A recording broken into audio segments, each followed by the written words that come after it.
Operaciones básicas. El propósito de esta pieza de contenido es que conozcas las operaciones fundamentales que utilizas en la vida cotidiana. Las operaciones matemáticas que realizamos a diario son diversas. Van desde un simple conteo de cuadras, cuando buscamos una dirección, hasta el cálculo del tiempo cuando vamos en la ruta para llegar a un lugar determinado. La suma es una de las principales operaciones básicas de la aritmética que utilizamos constantemente. Pero, ¿qué es sumar? Sumar es juntar dos o más números u objetos, para hacer un nuevo total o un nuevo grupo de objetos. Los elementos de la suma son sumandos, los números que se suman entre sí, el signo que representa el acto de sumar y el resultado, también llamado suma o total. Muchas personas se resisten a aprender matemáticas porque las consideran difíciles. Sin embargo, en las eliminatorias mundialistas, todos, sin ser físicos, matemáticos o ingenieros, llevamos las cuentas exactas de cuántos puntos requería la selección para calificar de manera directa. ¿Entonces qué? ¿Sí calificamos? Déjalo averiguo. Sumar es una operación matemática de gran recurrencia, tal vez porque instintivamente contamos todas las cosas que realizamos y de alguna forma calculamos una serie de objetos o eventos. En la vida cotidiana, sumamos las monedas que necesitamos para la ruta. Si necesitamos tomar dos rutas, sabemos cuánto dinero necesitamos sin utilizar una calculadora. Esto se debe quizá a que es una situación que nos es familiar, pero si nos preguntaran, ¿cuál es el total de la suma de los ángulos internos de un triángulo?, podríamos pensar dos cosas. ¿Por qué olvidé el celular? O, Esto lo vi con el profesor Chuchito. ¿Cómo era? ¿Cómo era? No, la verdad no me acuerdo. Voy a Yahoo Respuestas. y es que, a excepción de los arquitectos, ingenieros o el profesor Chuchito, no andamos por la vida sumando ángulos internos. Quitémonos el estigma del signo de más y recordemos que a diario sumamos para hacer que nos rinda el dinero. Una resta implica quitar un número a otro, o quitar un objeto a un grupo de objetos. Las partes involucradas en una resta son minuendo, que es el número al que se le quita un número o parte de él, sustraendo, número o parte que se quita, y diferencia, resultado de restar un número a otro. Al igual que la suma, la resta es una de las operaciones básicas de las matemáticas que más utilizamos en las actividades cotidianas. Por ejemplo, cuando pagamos con un billete algún producto o servicio y sabemos cuánto nos darán de cambio, si vemos que el cambio no es correcto, regresamos con el chofer, el dueño de la tienda o quien nos vendió las palomitas en el cine y reclamamos lo que faltó. Eso sí, si por alguna razón no restamos correctamente y pedimos un cambio que no nos corresponde, nos disculpamos y regresamos apenados. También empleamos la resta cuando llegamos a casa. Abrimos la puerta del refrigerador y nos damos cuenta de que hemos sido víctimas de robo, pues nos faltan 2 pastelillos de 10 que teníamos en un paquete, olvidando que nos los comimos la noche anterior. En este caso, solo nos resta tomar otro.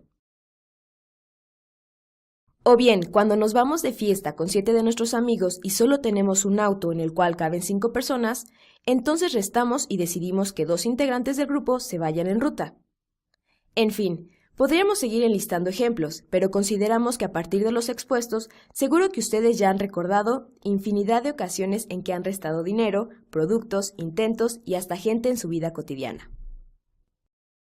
Podemos definir a la multiplicación como la suma repetida de un mismo número.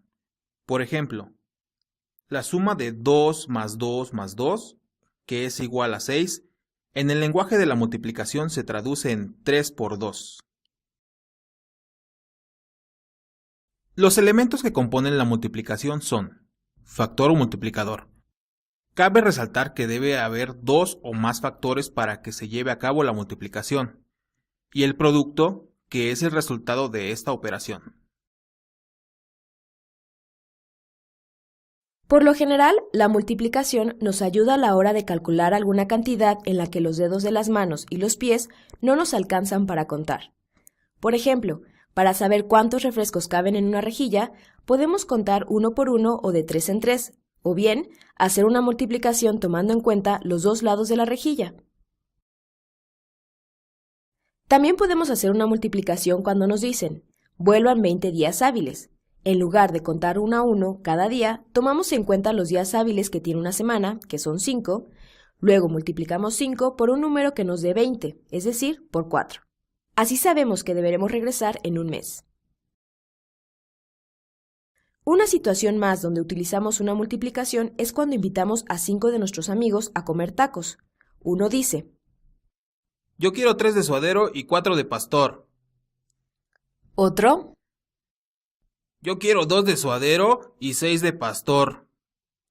Y nosotros, que vamos a pagar la cuenta, decimos, momento, 5 tacos para cada uno porque es para lo que me alcanza. Y es que realizamos previamente nuestras cuentas considerando que somos 6 comensales.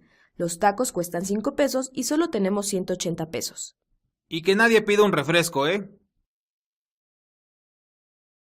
La división gusta de ser equitativa, aunque no siempre lo logra y a veces hay un sobrante. Podemos definirla como repartir en partes o grupos iguales, también como el resultado de un reparto equitativo, ya sea de números o de objetos.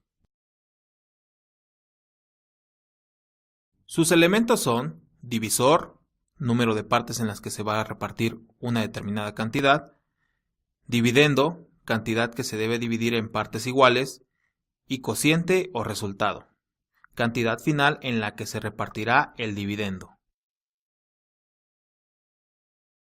Esta es otra manera de presentar los elementos de la división. Lo importante es estar en la repartición y que la mayoría reciba una parte lo más equitativa posible. El más claro ejemplo lo vemos cuando nos repartimos algo. ¿Cuántos somos? 6. Ah, pues nos toca de a 2. Bueno, ustedes de a 2 y yo 3. Entre las personas a veces no es tan equitativo el asunto, pero en una división sí lo es. ¿Qué es una fracción? Pues no es más que una parte o varias de un todo, la mitad de una torta, de un terreno o de un número. Los elementos de una fracción son numerador, número de partes con las que se cuenta, y denominador, número total en que se divide un todo. Cuando el numerador y el denominador son iguales, estamos hablando de un entero, porque cuenta con la totalidad de sus partes. La potenciación es el producto de varios factores iguales. Para abreviar la escritura, se escribe el factor que se repite y a este factor se le llama base. En la parte superior derecha de esta base se coloca el número de veces que se multiplica, a este número se le llama exponente. Por ejemplo, todo número elevado a la potencia 0 es igual a 1, y elevado a la potencia 1 es igual a sí mismo. Cuando un número es elevado a la potencia 2, se lee elevado al cuadrado, y elevado a la tercera potencia, se lee elevado al cubo. En el caso de la potencia de base 10, es igual a la unidad seguida de tantos ceros como unidades tenga el exponente. ¿Quién no ha caído en la tentación de una rebaja? Sobre todo cuando se trata del 30% más otro 10% sobre lo ya rebajado. El porcentaje forma parte del tema de las fracciones, ya que un número es expresado como una fracción donde el número 100 es el denominador y representa, de igual forma, 100 unidades. Obtener el porcentaje de una cantidad es muy fácil. Recorremos 2 unidades a la izquierda el punto decimal del porcentaje que deseamos calcular y multiplicamos dicha cantidad por la cantidad a la que le queremos sacar el tanto por ciento. Es decir, si queremos calcular el 25% de 200, multiplicamos 200 por 0.25. Como vemos, el resultado es 50, número que representa el 25% de 200. También puede ser el 45% de 3000 o el 5% de 10. Ahora sí, es tiempo de ir de compras.